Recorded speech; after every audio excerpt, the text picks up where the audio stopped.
اللہ کے محبوب تشریف فرما تھے، مسجد نبوی کے کونے میں ایک عربی دیہاتی آ گیا اور پیشاب کرنے لگا۔ صحابہ مارنے کے لیے دوڑے اس کو کہ اس کو جھڑکیں۔ آقا کریم نے ان کو بلا لیا، کہا اب بیٹھ گیا تو اس کو کر لینے دو۔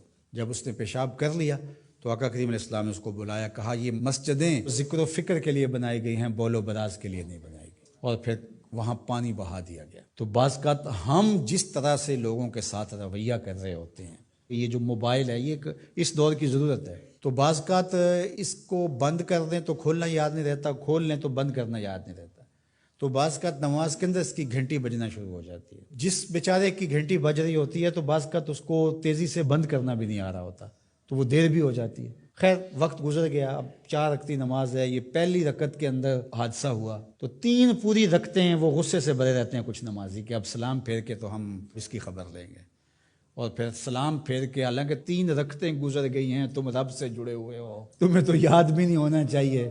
ترغیب کی آیتیں بھی آئیں، ترغیب کی آیتیں بھی آئیں، جنت کا تذکرہ بھی آیا، جہنم سے بھی ڈرایا گیا، تلاوت بھی ہوئی، تم سجدے میں بھی گرے اس کے حضور، تم رکوع میں بھی گرے، لیکن یہ نہیں بھولے کہ گھنٹی اس طرف سے بجی تھی۔ اور پھر سلام پھیر کے سب نے ایسے گھور کے دیکھا جیسے کھا جائیں گے۔ اب اس کو دیکھیں اور اس پیشاب کرنے والے کو دیکھیں، اپنا عمل دیکھیں اور رسول اللہ کا عمل دیکھیں ہم کہاں کھڑے ہیں۔ اور اسی لیے تو لوگوں نے بھگا دیا ہے مسجدوں سے لوگوں کو کہ جو مذہبی طبقہ اس کا رویہ کتنا سخت ہے۔ میں نے تو یہ دیکھا ہے کہ ایک چیز ہے جس کا تعلق دین سے اس طرح سے نہیں ہے، طریقہ کار سے ہے، تنظیمی طریقہ ہے، طریقت کا طریقہ ہے، آپ کا تربیتی طریقہ ہے، اور اگر کوئی بندہ اس طریقے کو اختیار نہیں کرتا تو اس کو مسلمان نہیں سمجھتے۔ میں ایک تنظیم کھڑی کر لی ہے اور میں اس کا ایک طریقہ وضع کرتا ہوں، اور اس کے مطابق جو نہیں چلتا تو میں سمجھتا ہوں کہ یہ تو مسلمان ہی نہیں ہے۔ تو کیا ہم نے یہ رویہ اختیار کر لیا اور کیا انداز اختیار کر لیا؟ میں تو سمجھتا ہوں کہ اس وقت سب سے بڑا مسئلہ یہ ہے کہ منبر و محراب کے لوگوں کا بھی فہم دین ناقص ہے۔ فہم دین ناقص ہے تو پھر کس طرح دین فروغ پائے گا؟ تو یہ ضرورت ہے کہ دین کو سمجھنا تو شیطان کے طریقے ہیں، وہ علماء کو الگ ٹریٹ کرتا ہے، جاہلوں کو الگ ٹریٹ کرتا ہے، متکبر کو الگ ٹریٹ کرتا ہے، منکسر المزاج شخص کو الگ ٹریٹ کرتا ہے، اور ہر ایک کے لیے اس نے الگ الگ چیزیں رکھی ہوئی ہیں، ہر ایک کے لیے الگ پیکج ہے اس کے پاس۔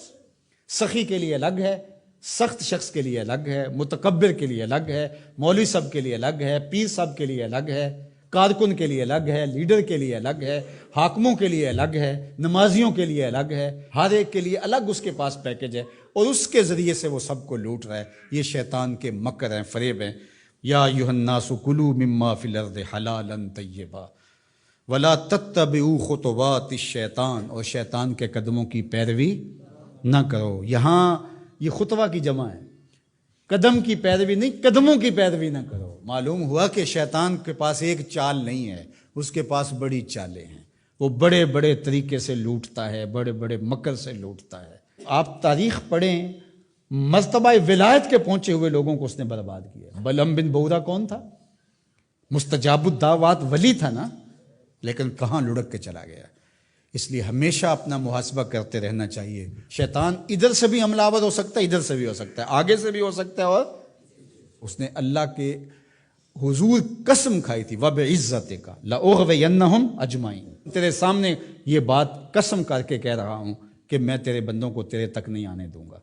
ان کے دائیں سے آؤں گا، ان کے بائیں سے آؤں گا، آگے سے آؤں گا، پیچھے سے آؤں گا، چاروں طرف سے حملہ، کدھر بھاگیں گے؟ اللہ اکبر۔ ظالم 2 راستے بھول گیا، اوپر والا اور نیچے والا۔ جب بندہ دعا کے لیے ہاتھ اٹھاتا ہے یا سر سجدے میں رکھ دیتا ہے، شیطان کچھ بھی نہیں کر پاتا۔ تو یہ دائیں سے بھی آ رہا ہے، بائیں سے بھی آ رہا ہے، آگے سے بھی آ رہا ہے، پیچھے سے بھی آ رہا ہے، اور اس نے خود اللہ کے سامنے قسم کی ہے، مجھے تیری عزت کی قسم، ان بندوں کو تیرے تک نہیں آنے دوں گا، چاروں طرفیں گھیر لوں گا۔